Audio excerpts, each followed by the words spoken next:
Welcome back to my YouTube channel study learner. तो UP triple S से video का exam होने वाला है। उसके लिए सर ने जो गौरव सर ने महाकाल सीरीज चला रहे हैं उसी का ये रिवीजन है। तो पहला क्वेश्चन है कि यूपी में सर्वाधिक वन क्षेत्र वाला ज़िला कौन है। तो इसका आंसर हो जाएगा सोनभद्र है। फिर है IFSR की रिपोर्ट है जो 2021 में आई, कौन से नंबर की है सर? 17वें नंबर की रिपोर्ट है। 2 साल में ये एक बार रिपोर्ट आती है। 1987 से स्टार्ट किया गया था। कहाँ से प्रकाशित हुई थी? देहरादून से प्रकाशित हुई थी। इंडिया में वन क्षेत्र टोटल कितना है? तो 24.62 है। क्षेत्रफल में मैक्सिमम सबसे ज़्यादा क्षेत्रफल में MP है, मिनिमम हरियाणा में है, और परसेंटेज में मैक्सिमम मिजोरम है, मिनिमम में हरियाणा है। वृद्धि सबसे ज़्यादा कहाँ पे हुई है? तो आंध्र प्रदेश में हुई है। फिर है यूपी में, तो यूपी में ये नेक्स्ट है यूपी की ये 17वीं रिपोर्ट है, और यूपी का क्षेत्रफल है 240,928 किलोमीटर स्क्वायर है, जो कि भारत का 7.33% है। और यहाँ पे जो यूपी का वन क्षेत्रफल में है जो 2239 किलोमीटर स्क्वायर है, जो कि ये पूरे भारत का 9.23% है। यूपी का कितना हो जाएगा? 9.23% हो जाएगा। 6 है जो ये वन है, ये कितने 6.1.5% वन से है। 3.08 ये वृक्ष में है। और क्षेत्रफल में सबसे ज़्यादा वन कहाँ पे है? सोनभद्र में है। और मिनिमम है भदोही भी आ सकता है, संत रविदास भी आ सकता है। परसेंटेज में है सोनभद्र ज़्यादा है और भदोही है जो सबसे कम है। सेम ही है दोनों, याद रखिएगा। और सर्वाधिक वृद्धि कहाँ हुई है? तो सहारनपुर में हुई है। और कितनी वृद्धि हुई है? तो 12.24 किलोमीटर स्क्वायर। और ये पहली वन नीति कब आई थी? तो 1952 में आई थी। वर्तमान वाली वन नीति है जो 2017 वाली है। सर्वाधिक झाड़ियाँ हैं जो आगरा में है। सर्वाधिक कमी कहाँ पे वन क्षेत्र में आई है? तो सोनभद्र में आई है। नेक्स्ट क्वेश्चन है, लेजर तकनीक पर आधारित डॉक्टर भीमराव अंबेडकर नक्षत्रशाला तारामंडल कहाँ स्थित है? तो इसका नाम है जो आर्यभट्ट नक्षत्रशाला भी नाम है इसी का दूसरा नाम। और भारत की ये पहली लेजर तकनीक पर आधारित नक्षत्रशाला है। और ये कहाँ पे है? रामपुर में है, यूपी में रामपुर में। इंदिरा गांधी नक्षत्रशाला लखनऊ में है, ये शनि ग्रह के आकार का है। वीर बहादुर सिंह कहाँ पे है? गोरखपुर में, ये सबसे बड़ी नक्षत्रशाला है। जवाहर नक्षत्रशाला प्रयागराज में है। इंपॉर्टेंट है, ये याद रखिएगा। फिर है इम्पोर्टेंट आर्टिकल्स। तो आर्टिकल फर्स्ट में है जो भारत है, और भारत और इंडिया लिखा हुआ है। यूनियन ऑफ स्टेट है। आर्टिकल 5 से 11 है जो नागरिकता से रिलेटेड है। आर्टिकल 14 है जो विधि का शासन से संबंधित है। आर्टिकल 14 से 18 है जो संविदा का अधिकार इसमें है। आर्टिकल 15 में धर्म है, जाति, नस्ल, लिंग, जन्म स्थान के आधार पर भेदभाव नहीं होगा। आर्टिकल 16 में है सरकारी नौकरियों में आरक्षण है। आर्टिकल 15(6) और आर्टिकल 16(6) में जो 103वां संविधान संशोधन EWS के लिए आया था 10% आरक्षण से संबंधित है। तो आर्टिकल 17 है जो अस्पृश्यता का अंत से रिलेटेड है। आर्टिकल 18 उपाधियों का अंत। आर्टिकल 19 फर्स्ट A है जो विचार और व्यक्ति की स्वतंत्रता है। 19 से 22 में है जो स्वतंत्रता का अधिकार बताया गया है। आर्टिकल 21 में प्राण और दैहिक स्वतंत्रता है। और आर्टिकल 21A है जो 86वां संविधान संशोधन 2000 द्वारा शिक्षा का अधिकार बना था। आर्टिकल 23 और 24 में है शोषण के विरुद्ध अधिकार है। आर्टिकल 25 में है जो 25 से 28 में धार्मिक स्वतंत्रता का अधिकार बताया गया है। आर्टिकल 29 से 30 में सांस्कृतिक और शिक्षा का अधिकार है। फिर आर्टिकल 32, इसे संवैधानिक उपचारों का अधिकार कहते हैं। अम्बेडकर जी ने संविधान की आत्मा से आर्टिकल 32 को कहा था। और इसमें आर्टिकल 32 में है जो सुप्रीम कोर्ट 5 रिट जारी कर सकता है। आर्टिकल 39 निःशुल्क विधिक सहायता का अधिकार इसमें है। और आर्टिकल 40 में है ग्राम पंचायतों का गठन। आर्टिकल 44 में है समान सिविल संहिता, और ये कहाँ पे लागू है? तो गोवा में ही लागू है। आर्टिकल 50 है कार्यपालिका न्यायपालिका का पृथक्करण है। आर्टिकल 51 है अंतर्राष्ट्रीय शांति की स्थापना। आर्टिकल 52 है भारत का एक राष्ट्रपति होगा। आर्टिकल 53 में है राष्ट्रपति के हाथ में कार्यपालिका शक्ति होगी। तो कार्यपालिका शक्ति किसके हाथ में होगी? राष्ट्रपति के हाथ में होगी। आर्टिकल 53। आर्टिकल 54 है राष्ट्रपति के निर्वाचक मंडल में कौन भाग लेगा? तो इलेक्टेड MP और MLA इसमें भाग लेंगे। आर्टिकल 57 है जो राष्ट्रपति का पुनर्निर्वाचन है, कितनी बार भी हो सकता है। आर्टिकल 60 है जो राष्ट्रपति के शपथ से रिलेटेड है। मुख्य न्यायाधीश हैं जो शपथ दिलाएंगे राष्ट्रपति को। कौन दिलाएगा? तो मुख्य न्यायाधीश हैं जो सुप्रीम कोर्ट के, वो शपथ दिलाएंगे। आर्टिकल 61 महाभियोग से संबंधित है राष्ट्रपति के। आर्टिकल 63 उपराष्ट्रपति से रिलेटेड है। भारत का एक उपराष्ट्रपति होगा। आर्टिकल 72 क्षमादान है जो राष्ट्रपति की, वो लिखा हुआ है। आर्टिकल 76 में अटॉर्नी जनरल है। आर्टिकल 79 में संसद है। आर्टिकल 80 में राज्यसभा और 81 में लोकसभा है। ट्रिक होता है सरला, उससे याद कर लीजिएगा। आर्टिकल 93 में स्पीकर और डिप्टी स्पीकर के बारे में उल्लेख है। आर्टिकल 110 संयुक्त बैठक है जो, और कितनी बार हो चुकी है? 3 बार हो चुकी है। आर्टिकल 110 में धन विधेयक है। आर्टिकल 112 में वार्षिक वित्त विवरण है जिसे बजट कहते हैं। फिर आर्टिकल 123 है, इसमें अध्यादेश है जो राष्ट्रपति के द्वारा लगाया जाता है, वो है। आर्टिकल 124 है जो सुप्रीम कोर्ट से रिलेटेड है। आर्टिकल 129 सुप्रीम कोर्ट एक अभिलेखी न्यायालय के रूप में कार्य करता है। और आर्टिकल 148 है जो कैग से संबंधित है। आर्टिकल 153 राज्यपाल होगा और राज्यपाल की एज है जो मिनिमम 35 वर्ष होती है। आर्टिकल 161 क्षमादान है राज्यपाल का। आर्टिकल 165 एडवोकेट जनरल इसमें उल्लेख है। आर्टिकल 213 में राज्यपाल अध्यादेश है। इसमें आर्टिकल 226 में है हाई कोर्ट रिट जारी करता है 5 प्रकार की।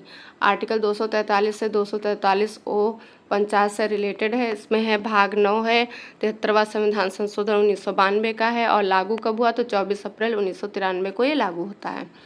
फिर है आर्टिकल 266, तो ये इसमें संचित निधि से रिलेटेड है।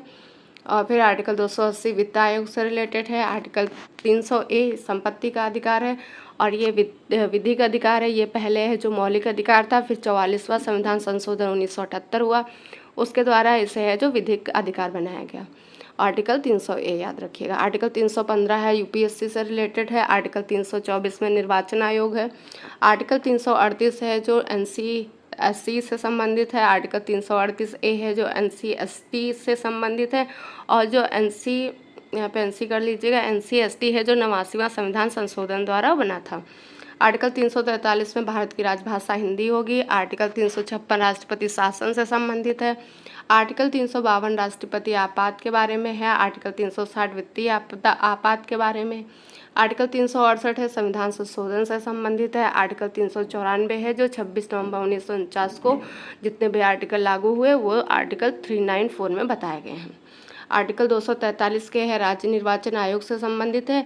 आर्टिकल 243I राज्य वित्त आयोग से संबंधित है। तो ये वाले दोनों बहुत ही इंपॉर्टेंट है क्योंकि यूपीएससी वीडियो का एग्जाम है। तो राज्य निर्वाचन आयोग, राज्य वित्त आयोग के आर्टिकल ये याद रखिएगा। केवल भारतीय नागरिकों के लिए कौन से आर्टिकल हैं? तो 15, 16, 19, 29 और 30 ये केवल इंडियंस को ही इंडियंस हैं जो उनके लिए बनाए गए हैं। नेक्स्ट है भूमध्य सागर का प्रकाश स्तंभ किसे कहते हैं? तो स्ट्राम्बोली ज्वालामुखी है ये प्रकाश स्तंभ है भूमध्य सागर का। फिर कुछ इंपॉर्टेंट पर्वतमाला है तो एंडीज़ पर्वतमाला इसकी सबसे लंबी पर्वतमाला है साउथ अमेरिका की एंडीज़। राकीज कहाँ पे है? तो नॉर्थ अमेरिका में है। एटलस अफ्रीका महाद्वीप में है। काकेकस है आल्प्स पर्वत ये कहाँ पे हैं? यूरोप पे हैं। काकेकस है जो एशिया और यूरोप के बीच सीमा बनाता है। नेक्स्ट है ग्रेट डिवाइडिंग रेंज है जो ऑस्ट्रेलिया में है और ग्रेट बैरियर रीफ ये भी ऑस्ट्रेलिया में है। फिर है दक्षिणी आल्प्स न्यूजीलैंड में। अगर आल्प्स पूछता है तो यूरोप हो जाएगा और दक्षिण आल्प्स पूछता है तो न्यूजीलैंड हो जाएगा। फिर है चोटी, तो किलिमंजारो चोटी कहाँ पे है? अफ्रीका महाद्वीप की हाईएस्ट पीक है और कहाँ किस देश में है? तो तंजानिया देश में है। फिर है विंसन मैसिव है ये अंटार्कटिका की हाईएस्ट पीक है। एवरेस्ट है वर्ल्ड की हाईएस्ट पीक है और सागरमाथा इसे कहते हैं। इसकी ऊंचाई है जो 8848.86 मीटर है। और एवरेस्ट पर सबसे पहले चढ़ाई किसने की थी? तो 1953 में एडमंड हिलेरी और तेंजिंग नॉर्वे थे, उन्होंने चढ़ाई की थी। सन भी याद रखिएगा, सन भी पूछा जाता है। फिर है एल्ब्रूज चोटी है जो यूरोप की हाईएस्ट पीक है, काकेकस पर्वत में है। मैकिनले या फिर माउंट डेनाली इसका नाम हो गया है, ये कहाँ पे है? नॉर्थ अमेरिका की हाईएस्ट पीक है। एकांगुआ है जो साउथ अमेरिका की हाईएस्ट पीक है। कंचनजंगा कहाँ है? ये सिक्किम में है। केटू है जो इसको गार्डविन अस्टीन कहते हैं, ट्रांस हिमालय की कराकोरम श्रृंखला में है केटू। फिर है कोसियस्को, ये कहाँ पे है? ऑस्ट्रेलिया में है कोसियस्को। सैडल पीक है जो अंडमान निकोबार के अंदर है। फिर है घास के मैदान, तो पंपाज घास के मैदान अर्जेंटीना में है। लानोस वेनेजुएला में है। वेल्स हैं जो साउथ अफ्रीका में है। डाउन्स ऑस्ट्रेलिया में है। पुस्ताज हंगरी में है। प्रेरी उत्तरी अमेरिका में है। इंपॉर्टेंट घास के मैदान है, इन्हें याद रखिएगा, इनसे रिलेटेड क्वेश्चन एग्जाम में पूछा जाता है। फिर है मरुस्थल, तो सहारा मरुस्थल अफ्रीका में है, विश्व का ये सबसे बड़ा मरुस्थल है। गिब्सन और ग्रेट विक्टोरियन मरुस्थल कहाँ पे? ऑस्ट्रेलिया में है। ऑस्ट्रेलिया को प्यासी धरती कहते हैं। और नेक्स्ट है अल नैफूद या फिर रब अल खाली, ये कहाँ पे है? ये है सऊदी अरब में। और जो रब अल खाली है ये रेतीला मरुस्थल है। कालाहारी मरुस्थल है जो बोत्सवाना अफ्रीका में है। गोबी का मरुस्थल मंगोलिया चीन में है। टकला मकान है जो चीन में है। अटाकामा मरुस्थल पेरू और चिली की सीमा पर है। और ये सबसे शुष्क मरुस्थल है। सबसे शुष्क मरुस्थल कौन हो जाएगा? अटाकामा हो जाएगा। फिर पेंटागोनिया का मरुस्थल कहाँ? अर्जेंटीना में है और ये ठंडा मरुस्थल है। अब है ज्वालामुखी, तो कोटोपैक्सी ज्वालामुखी कहाँ पे है? इक्वाडोर में। ये सबसे ऊंचा सक्रिय ज्वालामुखी है। क्राकोतोवा इंडोनेशिया में है। मोनालोवा ज्वालामुखी हवाई द्वीप यूएसए में है। बैरन द्वीप ज्वालामुखी अंडमान निकोबार में है। भारत का एकमात्र सक्रिय ज्वालामुखी है। विसुवियस ज्वालामुखी इटली में है। सिनाबुंग या फिर मेरापी पूछता है तो ये दोनों ज्वालामुखी इंडोनेशिया में है। माउंट योपा कहाँ पे है? म्यांमार में है। स्ट्रम्बोली है जो भूमध्य सागर में है। अब कुछ इम्पोर्टेंट पॉइंट है। जो भूमध्य रेखा को 2 बार काटने वाली नदी कांगो नदी हो जाती है। मिस्र का वरदान किसे कहते हैं? तो नील नदी को मिस्र का वरदान कहते हैं। और नील नदी है जो जहाँ पर वाइट नदी और ब्लू नदी मिलती है, खार्तून में मिलती है। और नील नदी कहाँ पे है? तो खार्तून में, याद रखिएगा। मकर रेखा को 2 बार काटने वाली नदी लिम्पोपे नदी है। और कर्क रेखा को पूछेगा तो माही नदी हो जाएगा। इंपॉर्टेंट क्वेश्चन है, इनको याद रखिएगा। नर्मदा और सोन नदियों का उद्गम स्थल है जो अमरकंटक की पहाड़ी से निकलती हैं। एशिया की सबसे लंबी नदी यांगटीसी नदी है। सर्वाधिक देशों से गुजरने वाली नदी कौन हो जाएगी? डैन्यूब नदी हो जाएगी। इसे ग्रीन रिवर कहते हैं। और ये कहाँ से निकलती है? तो ब्लैक फॉरेस्ट जर्मनी से निकलती है। फिर इम्पोर्टेंट यूपी के कुछ इम्पोर्टेंट पक्षी विहार और वन्यजीव विहार है। तो यूपी का पहला वन्यजीव विहार चंद्रप्रभा कहाँ है? चंदौली में। पक्षी विहार पहला है जो नवाबगंज है, उन्नाव में है। माता टीला परियोजना बेतवा नदी पर है और बेतवा नदी है यमुना की सहायक नदी है। फिर बखीरा वन्यजीव अभ्यारण्य, ये संत कबीर नगर में है। ये नवीनतम रामसर साइट में शामिल हुआ है बखीरा वन्यजीव अभ्यारण्य। रेहंद परियोजना है जो रेहंद नदी पर है, सोन की ये सहायक नदी है। नेक्स्ट है भारत में रामसर साइट कितनी है? तो 75 है। 2 फरवरी 1971 में रामसर कन्वेंशन हुआ था। कहाँ पे? तो ईरान में हुआ था। पहला रामसर साइट कौन है? चिल्का झील है। कहाँ पे? उड़ीसा में है।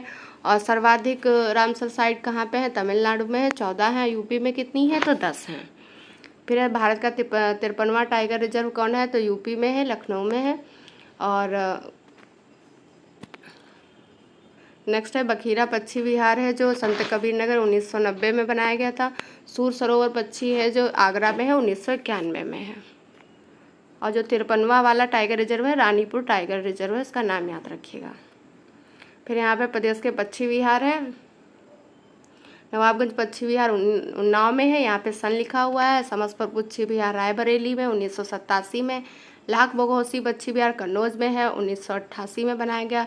सांडी पक्षी विहार हरदोई में है, 1990 में। पार्वती रंगा पक्षी विहार गोंडा में है, 1990 में।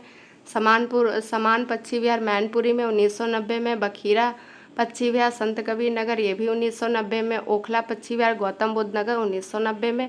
विजय सागर पक्षी विहार है महोबा में, 1990 में। सुरहाताल पक्षी विहार कहाँ है? बलिया में है, 1991 में। फिर है सूर सरोवर पक्षी विहार आगरा में, 1991 में। बेती पक्षी विहार जिसका नाम बदल दिया गया है, डॉक्टर भीमराव अम्बेडकर पक्षी विहार कर दिया गया है, कुंडा में है, 2003 में से बनाया गया। जो नवाबगंज पक्षी विहार है पहला वाला, उसका नाम बदलकर अब कर दिया गया है चंद्रशेखर आज़ाद पक्षी विहार। तो ये थे कुछ पक्षी विहार। सबसे पहला या पुराना नवाबगंज पक्षी विहार हो जाएगा। और नया वाला बेती पक्षी विहार जो कि कुंडा में 2003 में बनाया गया। सबसे बड़ा पूछता है तो लाख बहोसी हो जाएगा कन्नौज का। सबसे छोटा पूछता है तो पटना पक्षी विहार एटा में हो जाएगा। फिर नेक्स्ट है वन्यजीव विहार। ये है चंद्रप्रभा वन्यजीव विहार, कहाँ पे? चंदौली में है, इम्पोर्टेंट है। 1957 में इसकी स्थापना हुई थी। फिर किशनपुर वन्यजीव विहार लखीमपुर खीरी में, 1972 में। कतरनिया घाट जीव विहार ये है जो इम्पोर्टेंट है, पीसीएस का एग्जाम हुआ था पिछली और उसमें पूछा भी गया। बहराइच में है, 1976 में इसकी स्थापना हुई। रानीपुर वन्यजीव विहार चित्रकूट में, 1977 में। महावीर स्वामी वन्यजीव विहार ललितपुर में, 1977 में। राष्ट्रीय चंबल वन्यजीव विहार आगरा इटावा में पड़ता है, 1989 में। कैमूर वन्यजीव विहार मिर्ज़ापुर सोनभद्र में, 1982 में। हस्तिनापुर कहाँ पड़ता है? ये मेरठपुर है, मेरठ मुजफ्फरनगर हापुड़ अमरोह बिजनौर में आता है, 1986 में इसकी स्थापना हुई थी। फिर है सोहगी बरवा वन्यजीव विहार है ये महाराजगंज में है 1987 में। सोहेलवा वन्यजीव विहार है बलरामपुर में है 1988 में। कछुआ वन्यजीव विहार वाराणसी में है 1989 में। तो ये थे वन्यजीव विहार। अब है जो यूपी के रामसर साइट हैं, तो रामसर साइट कितनी है यूपी में? 10 हैं। तो ऊपरी गंगा नदी है, ये कहाँ से कहाँ तक? तो ब्रजघाट से लेकर नरोरा खंड तक है। दूसरी नवाबगंज पक्षी अभ्यारण्य उन्नाव में है। सांडी पक्षी अभ्यारण्य हरदोई में है। समसपुर पक्षी अभ्यारण्य रायबरेली में है। समन पक्षी अभ्यारण्य मैनपुरी में है। पार्वती अर्गा पक्षी अभ्यारण्य गोंडा में है। सरसई नवार पक्षी है इटावा में है। सूर सरोवर झील या कीथम झील है कहाँ पे? आगरा में है। हैदरपुर आर्द्रभूमि है। बखीरा वन्यजीव अभ्यारण्य संत कबीर नगर में है। और बखीरा वाली नवीनतम है। तो ये 10 रामसर साइट हैं, इनका नाम याद रखिएगा और कहाँ पे हैं ये भी याद रखिएगा, इम्पॉर्टेंट है। नेक्स्ट है कुछ बुक्स हैं और उनके राइटर्स हैं। विशाख दत्त मुद्रा राक्षस है। विशाख दत्त की कादम्बरी है किसकी? बाणभट्ट की है। हर्षवर्धन के दरबार में रहते थे। मृच्छकटिकम शूद्रक की है। रत्नावली हर्षवर्धन की है। सीयू की हुएनसांग की है। इंडिका मेगास्थनीज की है। किताबुल उल हिंद या तहकीक हिंद अलबरूनी की है। अभी एग्ज़ाम हुआ था PCS का, तो उसमें पूछा गया था। ये राष्ट्रंगड़ी है कल्हड़ की है। सूर्य सिद्धांत आर्यभट्ट की है। अष्टाध्यायी है जो पाणिनि की है। और ये संस्कृत व्याकरण है। फिर है इंडिया डिवाइडेड, ये किसकी है? तो डॉक्टर राजेंद्र प्रसाद की है इंडिया डिवाइडेड। इंडियन स्ट्रगल है सुभाष चंद्र बोस की है। हिंद स्वराज महात्मा गांधी की है। गुलामगिरी ज्योतिबा फूले की है। India wins freedom Abul Kalam Azad की है। महाभाष्य है जो पतंजलि की है। लीलावती किसकी है? तो भास्कर सेकंड की है।